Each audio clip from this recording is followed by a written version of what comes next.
OMI Cameroun vous présente le point de catéchèse.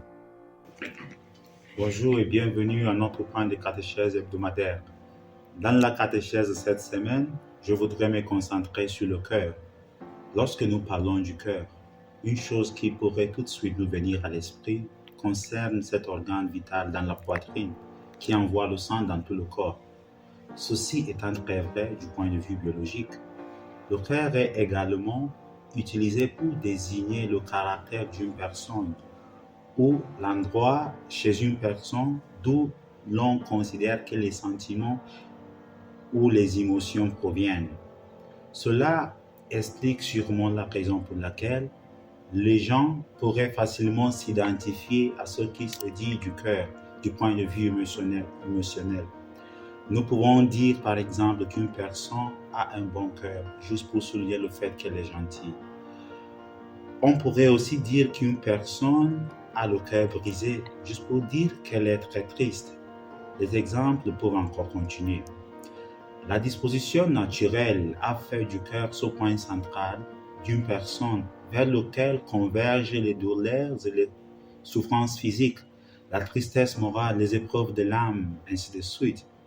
Du point de vue religieux, qui n'exclut pas bien sûr les aspects biologiques et émotionnels, le cœur est un lieu de rencontre avec Dieu. Pour nous les catholiques, l'Église nous présente deux modèles de cœur et je voudrais les mettre en relief. Il s'agit du Sacré-Cœur de Jésus et du Cœur immaculé de Marie. En parlant du Sacré-Cœur de Jésus, il est important de noter qu'une dévotion populairement connue et importante en son honneur s'est répandue au cours des siècles. Le catéchisme de l'Église catholique dit clairement que la prière de l'Église vénère et honore le cœur de Jésus, tout comme elle invoque son nom très saint. Elle adore le Verbe incarné et son cœur que, par amour pour les hommes, il a laissé transpercer par nos péchés. Étant donné que Jésus est vrai Dieu et vrai homme, cela nous permet de comprendre à une certaine mesure ce qu'il a fait pour nous. Considérant le fait que le cœur, selon saint Jean-Paul II, se réfère à tout notre être, tout ce qui est en chacun de nous. La dévotion au Sacré-Cœur de Jésus signifie la dévotion à Jésus lui-même, au Verbe fait chair, à l'humanité du Fils de Dieu et d'une manière particulière à l'amour de Dieu sous forme humaine. La dévotion et la célébration du Sacré-Cœur de Jésus sont des moyens par lesquels nous arrivons à connaître Jésus plus intimement en pénétrant son cœur afin de l'aimer plus profondément et de l'imiter plus parfaitement. Il y a certaines caractéristiques du cœur de Jésus. Un cœur humble, un cœur assoiffé, un cœur sans partage, un cœur confiant, un cœur simple, un cœur patient, un cœur paisible, un cœur universel, un cœur marial, et ainsi de suite. Il y aurait beaucoup à dire sur chacune de ces qualités, mais je voudrais me concentrer brièvement sur deux d'entre elles, un cœur humble et un cœur marial. En ce qui concerne le premier, c'est-à-dire un cœur humble, nous pouvons nous référer aux paroles d'invitation de Jésus en Matthieu 11, 28 à 29. Venez à moi, vous tous qui êtes fatigués et chargés, je vous donnerai du repos. Prenez mon joug sur vous et apprenez de moi, car je suis doux et humble de cœur, et vous trouverez du repos pour vos âmes. L'humilité est la vertu classique du cœur de Jésus. Tout au long de sa vie, selon les différents récits évangéliques, Jésus nous montre ce que signifie être humble. Il ne recherchait pas l'attention des autres et ne se souciait pas non plus de les impressionner. Il parle de mener à bien sa mission, de dire la vérité sans passer du temps à se disputer avec les gens par nécessité d'avoir raison.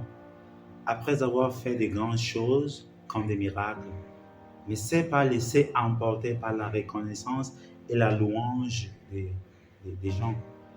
Ces paroles dans Luc 17, 10 soulignent clairement son attitude par rapport à tout ce qu'il faisait. Nous sommes des serviteurs inutiles. Nous n'avons fait que notre devoir. Il y a quelque chose d'assez intéressant avec la vertu d'humilité. Nous aimons souvent voir des gens humbles, mais nous avons du mal à l'être nous-mêmes. Cela fait très mal quand les gens nous humilient, nous oublient ou ne tiennent pas compte de nos opinions. Nous aimons tant être appréciés. Nous nous apitoyons parfois sur nous-mêmes et nous nous comparons souvent aux autres, parfois avec le complexe de supériorité ou le complexe d'infériorité, d'autres fois avec l'envie. Pour apprendre à être humble, nous sommes appelés à connaître Jésus plus intimement en lisant et en méditant sa parole. Concernant l'autre caractéristique du cœur de Jésus, qui est le cœur marial, je voudrais souligner le fait que la relation entre Jésus et Marie était si profonde que quelques mots suffisaient seulement pour qu'ils se comprennent.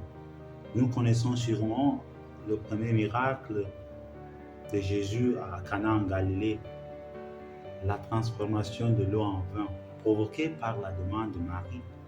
Lorsque Marie a dit « Ils n'ont pas de vin », Jésus a répondu « Que veux-tu, femme? Mon heure n'est pas encore arrivée. » Dans cette réponse de Jésus, pour nous, on pourrait facilement la considérer comme un non. Mais Marie l'a prise pour un oui. Pour cette raison, elle va simplement vers les serviteurs et leur ordonne « Faites tout ce qu'il vous dira. » Marie connaissait et comprenait plus intimement le cœur de Jésus que toute autre personne. Étant la mère de Jésus, elle a traversé beaucoup de douleurs. Cela explique pourquoi dans l'évangile de Luc, à différentes occasions, il est dit qu'elle gardait toutes ces choses dans son cœur. Tout comme Jésus, le cœur de Marie était pur, sans partage, compatissant, miséricordieux, simple, humble, patient, ainsi de suite. Même l'Église reconnaît l'union singulière qui existe entre Marie et son Fils, notamment à travers ses fêtes consécutives. Par exemple, le vendredi après le deuxième dimanche après la Pentecôte, nous célébrons le Sacré-Cœur de Jésus et le lendemain, nous célébrons le cœur immaculé de Marie. L'importance du cœur ne peut être sous-estimée, surtout lorsqu'on le considère du point de vue religieux. Nous sommes tous appelés à être attentifs au mouvement de notre cœur, car c'est là que Dieu nous parle. Merci d'avoir regardé cette vidéo. N'oubliez pas de la liker et de nous laisser un commentaire. Abonnez-vous à la chaîne en cliquant sur la cloche des notifications pour ne pas manquer chaque semaine nos points de catéchèse.